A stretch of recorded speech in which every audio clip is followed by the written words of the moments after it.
par rapport à toute expérience que Sion capable de dire, il fait, c'est avec raison pour nous gagner thème ça, une décennie d'espérance.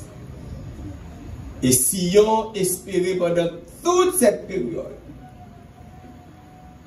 Et Dieu soit loué, nous servons un Père aimant qui pas quitter nous quémander grâce li, qui pas quitter nous chercher sans ne pas répondre. Car en toutes circonstances, Dieu s'était toujours révélé bon en faveur de son Église.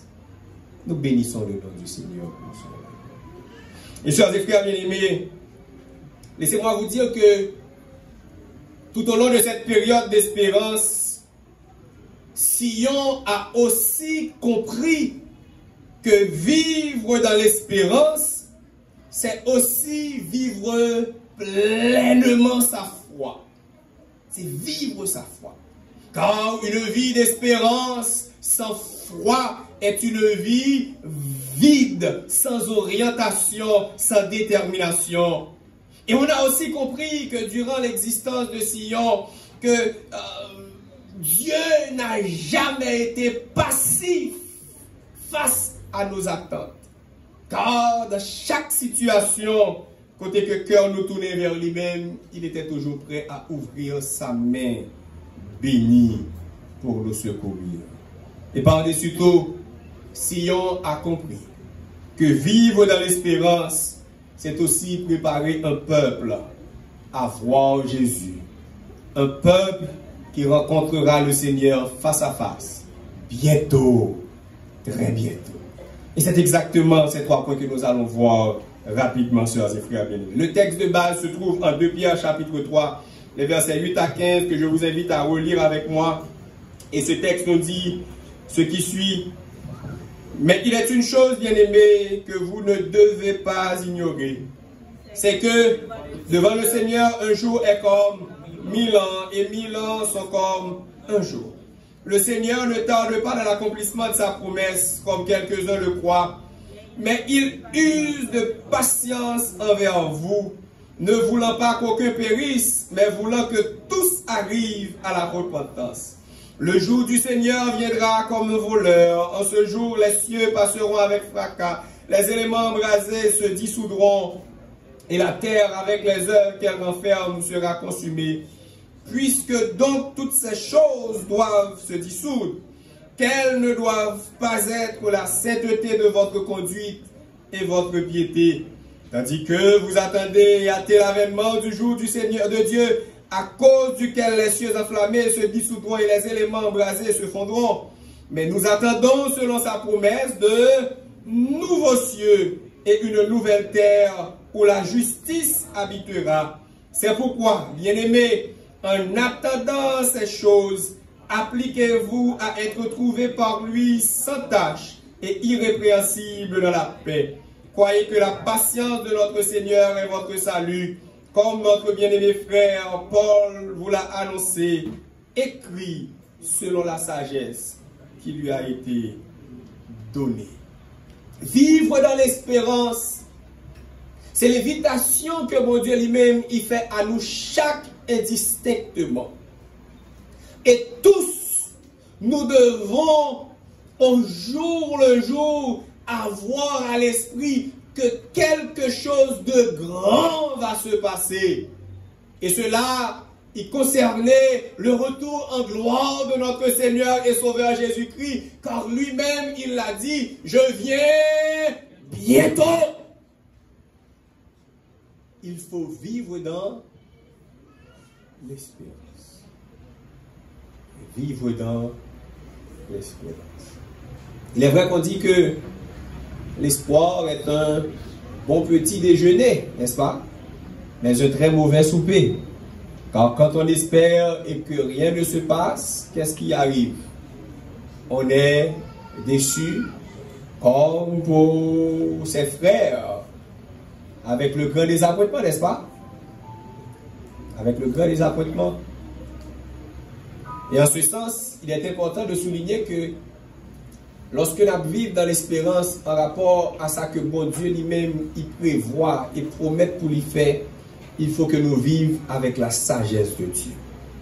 En sorte que l'Esprit de Dieu doit nous orienter au jour le jour pour que nous ne pas tomber dans une série de mauvais pièges qui liés à des bagailles qui dépassent moi-même avec. Dans ce texte, si nous regardons bien sur les frères bien-aimés, l'auteur nous invite réellement à reconnaître que vivre dans l'espérance, c'est aussi vivre pleinement sa foi. Car les versets 11 et 14 nous disent, puisque donc toutes ces choses doivent se dissoudre, qu'elles ne doivent pas être la sainteté de votre conduite et votre piété. Et le verset 14 nous dit, c'est pourquoi, bien-aimés, en attendant ces choses, appliquez-vous à être trouvés par lui sans tache et irrépréhensible dans la paix. En réalité, si on célèbre son 10e anniversaire d'espérance, depuis que la vive dans l'espérance, l'organisation, la vive dans l'espérance, en prêchant la nouvelle que Jésus revient très bientôt, mais jusqu'à présent, Jésus n'est pas encore revenu. L'année dernière, l'église d'Oreb a célébré ses 95 ans d'espérance. L'église de Bénézère va célébrer cette année ses 94 ans d'espérance. Je ne dis pas que Sion va devoir attendre 95 ou 94 ans ou 100 ans en attendant de revoir le Seigneur Jésus.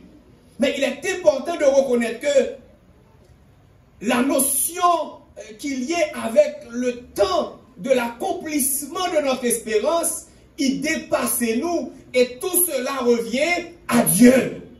En ce sens, les 10 premières années ne doivent pas être considérées comme un temps côté que nous sommes capables de dire que nous accomplir déjà tout ce que nous avions à accomplir, mais ce doit être un temps que nous devons considérer comme étant une période qui fait partie de ce grand moment, de cette grande période que mon Dieu invite nous à vivre, en ce sens que nous pas devons appuyer sur passé nous pour nous dire nous river, mais nous devons assurer nous que passé nous servir nous pour nous continuer à avancer. Car nous connaissons combien nous vivons déjà, mais nous ne connaissons pas combien nous étions pour nous vivre dans l'espérance en attendant que Jésus lui-même y retourne. Et par rapport à cela, le texte nous invite à reconnaître que en vivant dans l'espérance, il faut que nous clairs sur le fait que notre sainteté et notre piété, il y a des bagailles que nous gardons avec un pile soin. Un pile soin. En sorte que tout ça ne t'est fait avant, presque pas utile en rien, si aujourd'hui ou demain, nous virer d'eau, le chemin que mon Dieu lui-même y tracé devant nous. C'est aujourd'hui le temps de se consacrer davantage au Seigneur. C'est aujourd'hui le temps de dire adieu après ces 10 premières années qui est même bien parce que les temps à venir seront beaucoup plus difficiles. Et que seront ces 10 ans si au retour de Jésus, nous ne sommes pas présents, sœurs et frères? Oh, il faut conserver sa sainteté, sa piété, en sorte que il faut que en venant au pied du Seigneur, dans notre relation avec le Seigneur, que c'est des bagailles qui sont extrêmement nourrissants que nous utilisons pour que nous soyons capables de grandir au jour le jour et que surtout nous dégageons pour une connexion qui est totale avec le Seigneur, car comme il est dit au verset 14, il faut que nous bataillons pour que mon Dieu est capable de joindre nous sans tâche et irrépréhensible. Irrépréhensible. En célébrant ce 10e anniversaire, c'est un temps pour chacun de se questionner et demander tête où est-ce que réellement dans le chemin qui doit conduire au bonheur éternel à venir. Le chant 261 nous dit, nous allons tout joyeux au pays de la vie, au pays du bonheur, au royaume d'âme. En sorte que les 10 premières années passées dans toutes ces tribulations, toutes ces difficultés, il doit aider nous au jour le jour à aller vers le pays du bonheur, le royaume d'amour, en gardant sa sainteté, en gardant sa piété et en s'assurant d'être irrépréhensible devant le Seigneur. Une seule strophe. Oh, je dirais bien la première et la dernière strophe, car si on le sait bien, j'aime chanter et j'aime quand on chante. La première et la dernière strophe. Nous allons tous joyeux au pays de la vie, au pays du bonheur, au royaume d'amour, pour qui marchez encore, sans Dieu dans la folie. Oh, vite voulez-vous y venir?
En célébrant ces 10 ans, il faut se demander si on est réellement au pied de Jésus.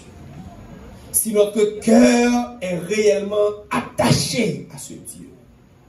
Car célébrer un temps comme celui-ci est quelque chose d'extraordinaire, mais qui ne peut être comparé aux festivités à venir, quand toutes ces choses passeront.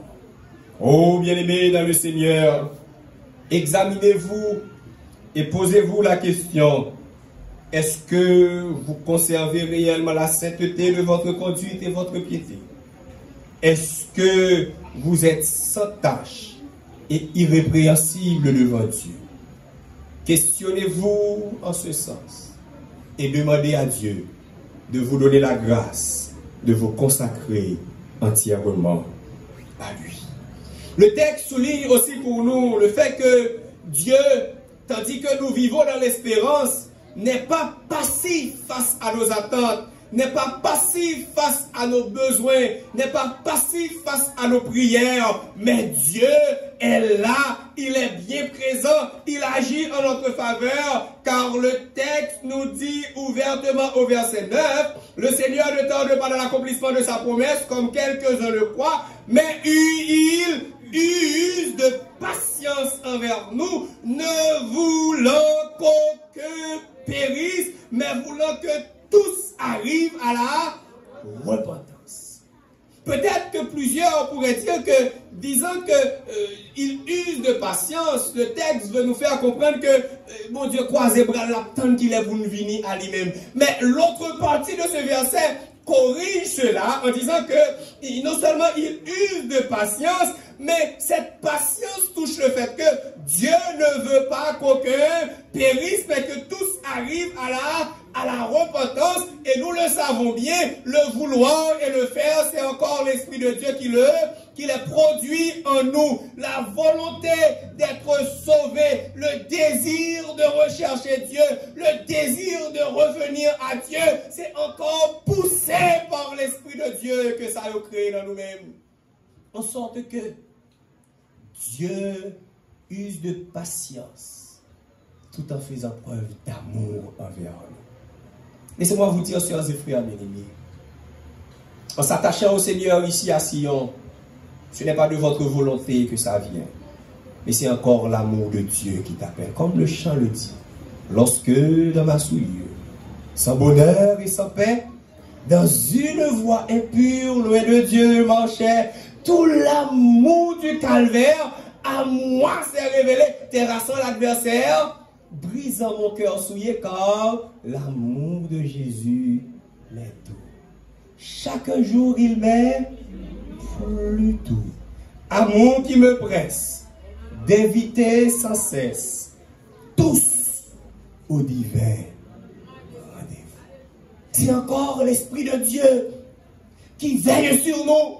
C'est encore la main de Dieu qui nous oriente au jour le jour. C'est encore la main de Dieu qui nous conduit et qui nous donne la possibilité de sortir victorieux dans les moments les plus difficiles de notre vie. En sorte que, tout en nous invitant à garder l'espérance, tout en usant de patience, Dieu n'est pas passif face à nous autres, mais il est bien présent et très actif en notre faveur. Qui aime dire bagage pour comprendre bien aujourd'hui? Si je dis à ou la côtoyer, et bon Dieu qui fait ça. Si je dis à ou moun ou c'est bon Dieu qui fait ça. Si je dis à des possibilités pour venir célébrer avec nous, pour entendre des paroles, ça, c'est bon Dieu qui fait. Et il fait parce que il remet. Il remet. Et il fait aussi parce que patience client touche moi-même avec vous, car Dieu ne veut pas que nous soyons perdus, il veut que nous soyons tous sauvés à la gloire de son Seigneur. En sorte que, en célébrant ce 10e anniversaire, il faut aussi se rendre compte que la main de Dieu, sa main puissante, marche avec nous, nous soutient continuellement. Je viens de le prouver en témoignant de ce que Dieu a fait pour nous ici à Sion. Et samedi, il n'y a pas rien devant sa Sion lui-même, il vit dans toute expérience. C'est un Sion d'expérience, c'est un Sion de grande expérience. Et la main de Dieu toujours avec lui. Et toutes les bénédictions que Sion lui-même il connaît parce que naturellement, il cache en bas de mon Dieu. N'est-ce pas, chers et frères?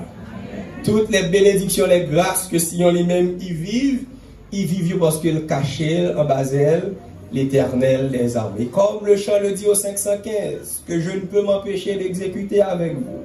C'est à l'ombre de tes ailes qu'est le vrai repos. La plus de douleur cruelle, la plus d'angoisseuse, mortelle, car à l'ombre des ailes de notre Dieu, c'est réellement le vrai repos, sur ses frères. Si Sion est là où elle est aujourd'hui, c'est parce que les ailes de Dieu couvrent Sion. La grâce de Dieu se manifeste continuellement. C'est à l'ombre de tes ailes qu'est le vrai repos. La plus de douleur, la plus d'angoisse mortelle, la plus d'écrasant fardeau, c'est le vrai repos.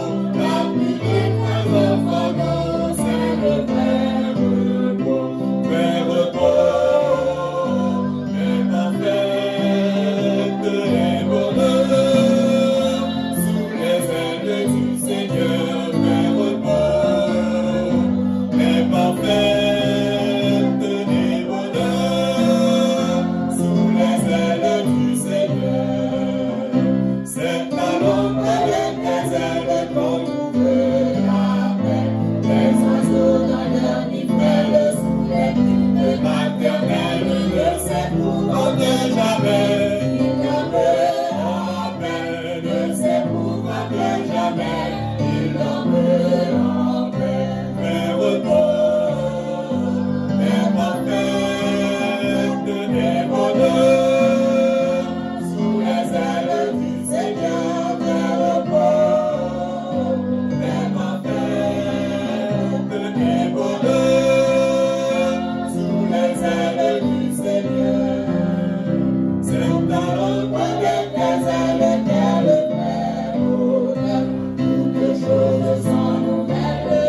c'est parce que en Basel, mon Dieu, des bons ombrages tout bon frère. Pour capable protéger moi-même avec vous. Et ou même tout qui vient participer avec nous, le 10e anniversaire, ça. Si tu veux trouver un bon repos, c'est en Basel, mon Dieu, uniquement pour rentrer. Car en Basel, mon Dieu, l'espérance prend sa forme, l'espérance prend sa force, et l'espérance y vit bien, car en Basel, mon Dieu, on est bien nourri, on est bien gardé, on est réconforté, et malgré tout, on est protégé, et nous avançons avec la main de Dieu, Seigneur Jésus. Si on tient encore, c'est parce que réellement, en Basel, mon Dieu, gagne assez de provisions qui fait pour moi avec vous. Et en tout dernier lieu, si déjà on a vécu 10 ans, le Seigneur Jésus n'est pas encore revenu, nous besoin pour nous continuer bataille, continuer avancer, car vivre dans l'espérance, c'est être aussi prêt et contribuer à préparer un peuple à la rencontre qui doit aller à la rencontre du Seigneur dans les airs. Car le texte nous dit, en 2 Pierre chapitre 3, le verset 9, une fois de plus, le Seigneur ne tarde pas dans l'accomplissement de la promesse. Le Seigneur ne tarde pas. C'est pas tant que Dieu a perdu. C'est pas tant qu'il a fait nous perdus. C'est pas patient si de nous pour grand Messie. Il ne tarde pas dans l'accomplissement de la promesse, comme quelques-uns le croient, mais il use de patience envers nous, ne voulant pas qu'aucun périsse, mais que tous arrivent à la repentance. Que tous arrivent à la repentance, car nous attendons selon sa promesse de nouveaux cieux et une nouvelle terre. Mais ça, mon Dieu, voulait pour moi avec vous, que moi avant nous marcher tout sauvé à la gloire de son Seigneur. Ça, mon Dieu, voulait pour moi avec vous, que chaque jour, nous repasser la vie, nous examiner la vie, nous examiner toutes choses, et assurez-nous que chaque jour, réellement, nous sauver. Et je en pile, vous l'avez prêché, ce n'est pas le cas. Sauver, pas sauver net. Il y a des gens qui pensent, depuis qu'ils sont sauvés, net, pas aucun moyen pour perdre du salut encore. Salut, son bagaille qui demande chaque jour pour nous assurer, nous gagner toujours. Voilà pourquoi on parle de la justification des rencontres le Seigneur Jésus. Quand on se fait baptiser au nom du Père, du Fils et du Saint-Esprit, on est justifié. Et grâce au sang de Jésus, tous nos péchés sont effacés, comme le chant le dit. Le sang de Christ efface. Et après la justification, toi et moi, nous sommes invités à vivre dans la sanctification, car la sanctification c'est l'œuvre de toute une vie. C'est chaque jour me lever, moi assurer que mener vie je vous mener, et dans la soirée, dans examiner la vie, moi tirer conclusion que j'aime vivre sous influence esprit de Dieu, moi sauvé pour aujourd'hui, m'a dormi, m'a levé demain pour m'assurer que me sauver toujours, car à n'importe quel moment un péché, quelque chose de mauvais, capable de retirer nous sur le chemin du salut. Il faut être prêt au jour le jour. C'est en ce sens, sœurs et frères bien-aimés, que je vous le dis une fois de plus. Les 10 ans passés ne vont rien représenter si au retour de Jésus, nous ne sommes pas au nombre des sauvés. Il faut s'assurer que les 10 ans passés ils servirent nous de bonnes leçons, car la main de Dieu puissante agissait en nous, en notre faveur. Nous t'ayons grâce, mon Dieu. Et sur la base de cela, nous disons que nous avons engagé nous pour nous avancer davantage avec mon Dieu. Et en avançant avec le Seigneur, que chaque jour, Dieu nous été rivé sur la croix, jusqu'au retour de Jésus de Nazareth.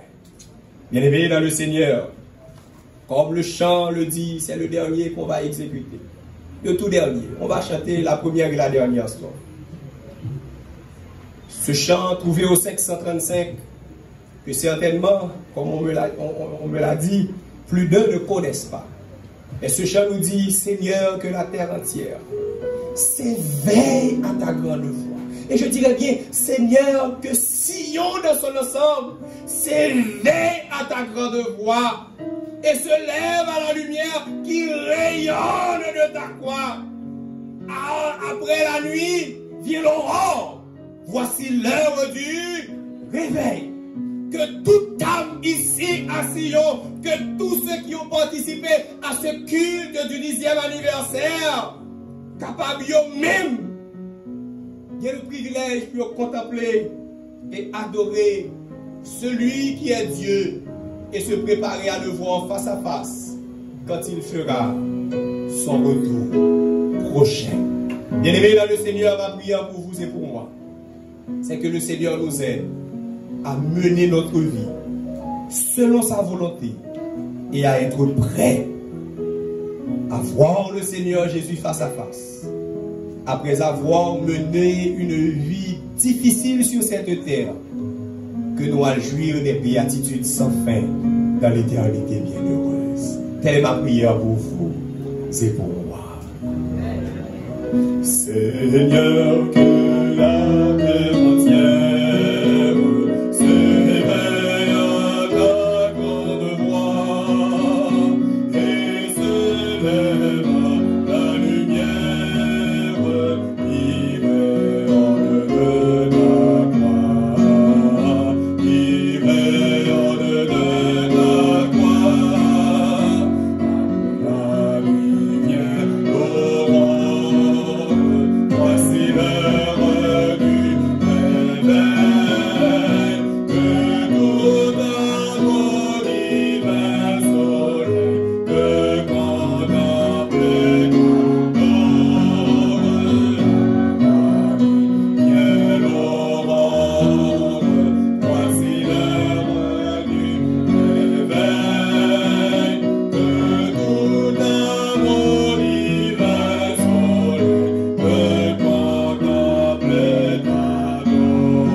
Apprêtons-nous à vivre toute une vie d'espérance dans la piété, la consécration totale et en ayant les yeux rivés sur Jésus.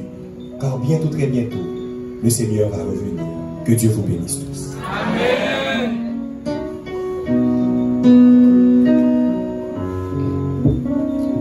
Je vous invite à vous lever. Nous chantons au numéro 510 pour mettre fin à cette première partie du programme pour la journée.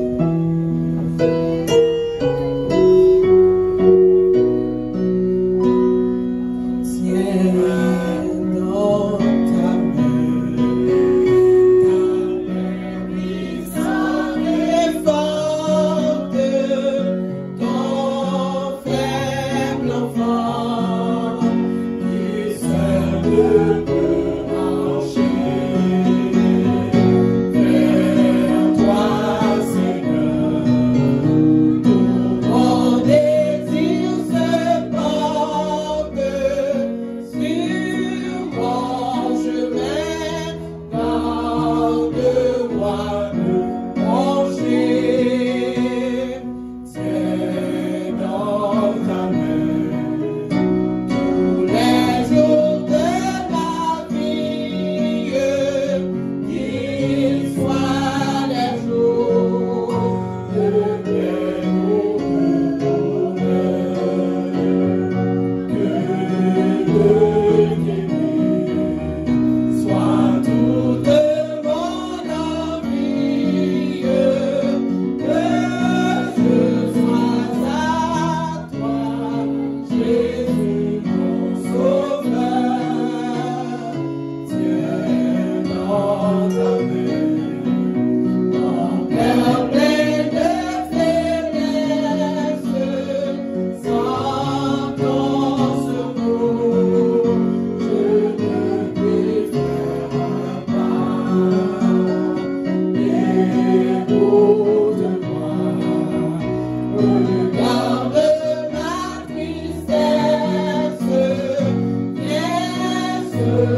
Amen.